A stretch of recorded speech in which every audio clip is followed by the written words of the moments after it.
71 میں جب انڈو پاک وار ہوئی، آپ آکسفورڈ میں پڑھ رہے تھے اس وقت، اور آپ کے والد یہاں سے آپ کو پیسے نہیں بھجوا سکے، تو میں نے کہیں پڑھا تھا کہ شاید آپ کو ریسٹورینٹ میں برتن دھونے بھی پڑے.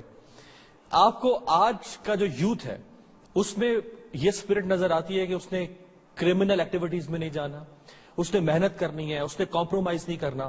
تحریک انصاف آج کے اس یوتھ کو اپنے پاؤں پہ ایک خوددار یوتھ بنانے کے لیے، محنتی یوتھ بنانے کے لیے، آپ کی یوتھ پالیسی کہاں ہے تحریک انصاف؟ یعنی وہ عمران خان جنہوں نے خود برتن دھوئے. میں آپ کو بتاتا ہوا کہ میری بہن پڑھ رہی تھی لنڈن اسکول آف اکنامکس میں، میں پڑھا تھا آکسفورڈ میں، اور آگے وہ جب 71 کی وار، تو روپیہ اس وقت 13 روپے کا پاؤنڈ تھا، وہ 28 روپے پاؤنڈ چلا گیا، اور ان دونوں میں ریسٹرکشنز تھی فورن ایکسچینج کی. اب تو آپ کھلا بھیج سکتے ہیں، تب آپ بھیج نہیں سکتے تھے ایک اماؤنٹ سے زیادہ. تو میں نے والد صاحب کو کہا کہ آپ میری بہن کو پیسے بھیجیں.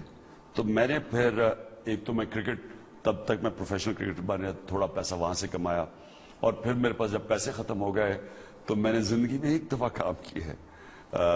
3 ہفتے کی نوکری لی کرسمس ہالیڈیز پہ. ایک لٹل ووڈ سٹور تھا، اس کے اندر برتن اٹھانے اور چیز کاٹنا اور وغیرہ.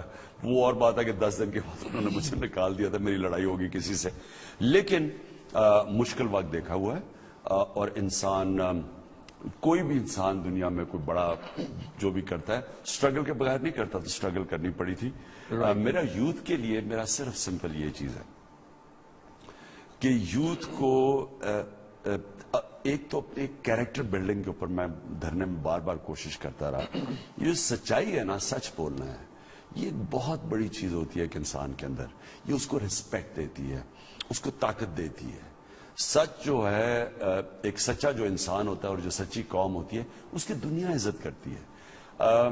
ہمارا بہت مشکل یہ ہوا کہ ہمارے رول ماڈلز جنہوں نے ترقی کے اوپر گئے، جو بڑے بڑے لیڈرز ہیں، ان سب کے اوپر کرپشن کیسز ہیں.